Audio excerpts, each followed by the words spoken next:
Welcome to the School Mental Health Minute. This is a weekly webcast that focuses on mental health and school issues for children and adolescents. We'll highlight some of the newest research findings and translate the impact and implications of these findings. All this in a couple of minutes.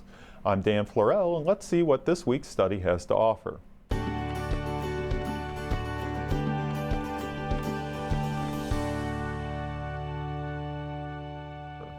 We're featuring a journal article this week titled "A Longitudinal Study of Cognitive Risks for Depressive Symptoms in Children and Young Adolescents."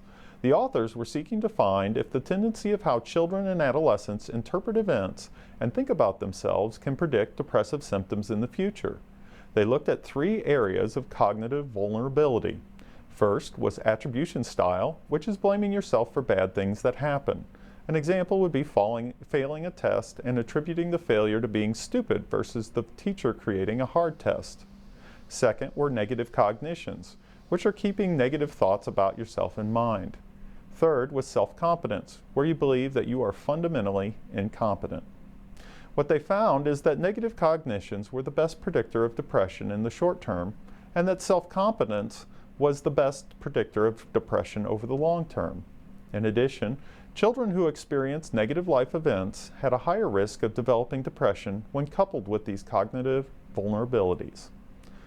The takeaway is that when schools consider implementing cognitive programs for decreasing the risk of developing depression, they should focus on changing children's negative cognitions and their view of their self-competence. That concludes this webcast of the School Mental Health Minute. Come back next week, and thanks for watching.